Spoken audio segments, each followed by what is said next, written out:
Ako ulit, pinagpunta ko ako ito sa forest, tapos sa atin.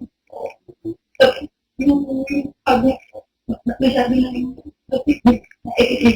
yung pag-book mo, hindi ko naman ako makausap. May dala akong paper lang na sa pang-ganito, nakaganito.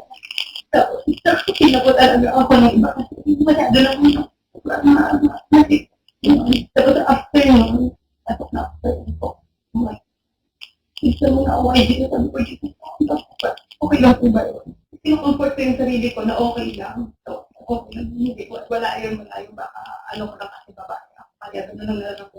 Kaya, hinawag ko, best friend ko. Sabi na kasi ba, ganyan lang daw talaga si Pastor. Kaya madali ko na-comfort ang sarili ko na ganyan lang si Pastor. Talagang ganyan lang siya mag-take.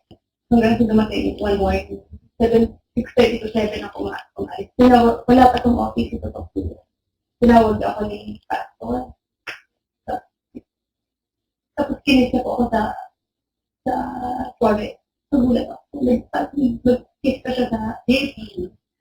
Tapos po, malis akong bigla. Tawag naman ako sa kanya. Kailangan ko mag-kiss. Tapos parang nag-text na rin po ako brother. Sabi ko, brother, hindi ako sanay ginawa niya. Nag-admit naman po siya na it was somewhat improper. Sabi niya, don't worry, hindi na gawin mo mangyayari. Pero pray lang ako, nag-day lang ako kasi hindi na naman mangyayari ulit eh. Pero nandun pa rin yung mga usap. Kasi hindi ko ako kasi dito lang ako, hindi ako ulit sa secretary. Ginagawa na ito ng office. Punta po kayo na ng Bacolod. Wala pa to. Pero open pa po yan dyan kasi may mga telephone.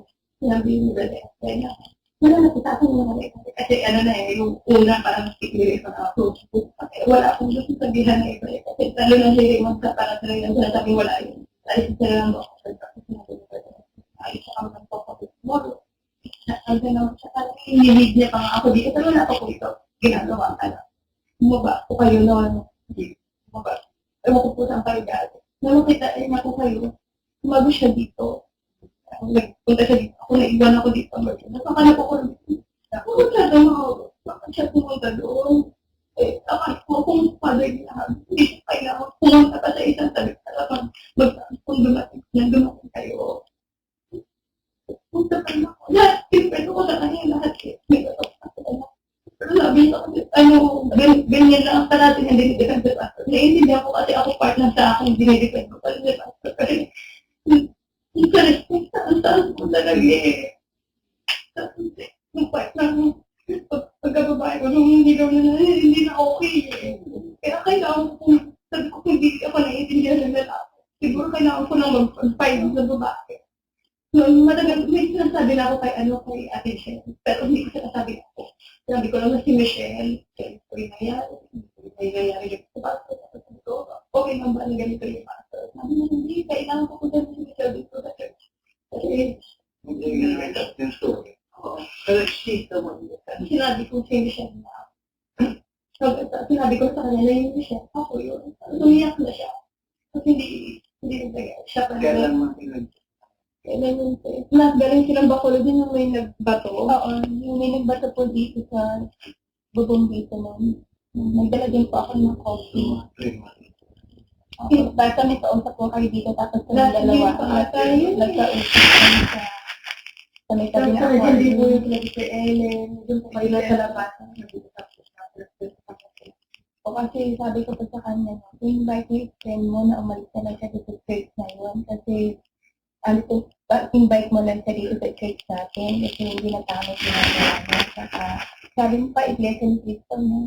Sabi ko, gusto naman sa church na to. Sabi niya, hindi maiwanan ng friend ko yung church kasi mahal na yung pastor. Ayaw si Jesus sa church na yung kahit ang faith niya.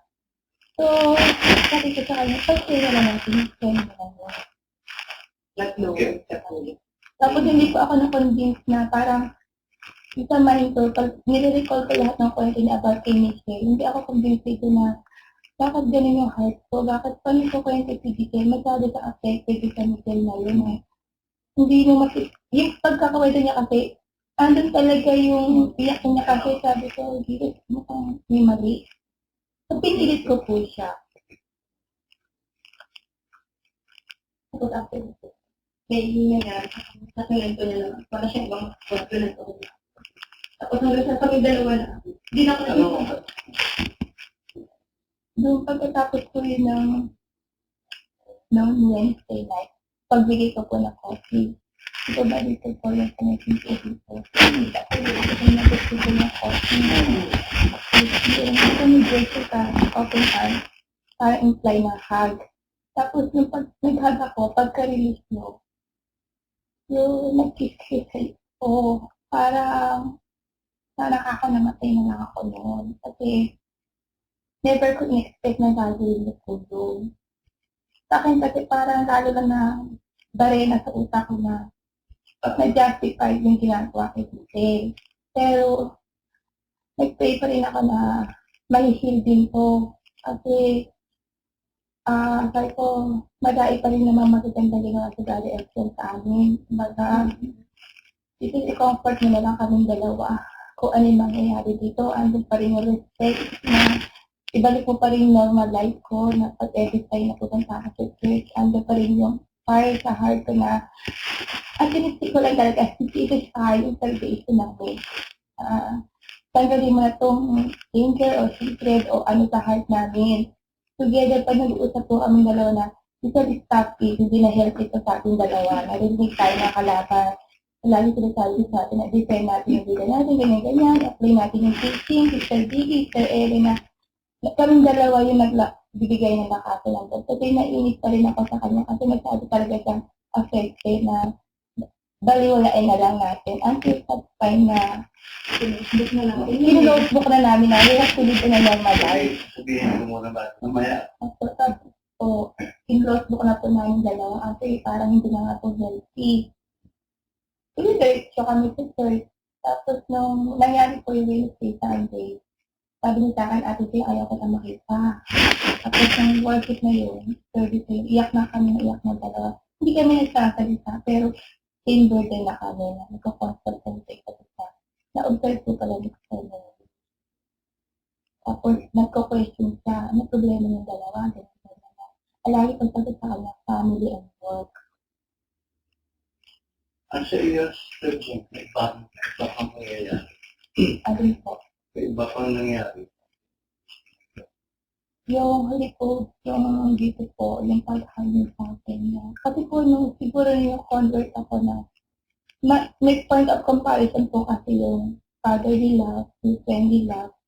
Until sa time na dumating na yung nag-kiss kayo na gano'n, tapos yung parang, hindi ako yung,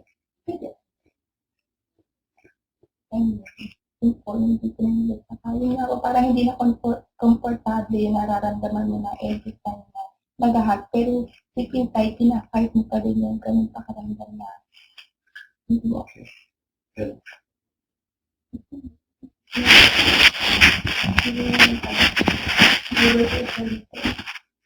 Hindi na matutubig. Tapos pagdating ko, sadyang kayo sa door. Tapos sinamit ako yung about sa cellphone kasi naibak sa akin. Tapos, hindi niyo ako. Namunod sa birthday. Parang sa birthday ko yun. Tapos may ibigay. Hindi niya po ako doon sa may kitchen. Hindi niya ibigay. Wala ko. Parang. Yung po yung hindi ko kasi hindi niya po ako doon. Hindi ako si Kevin. Kasi nagiging kitchen. Tapos nag-present ako.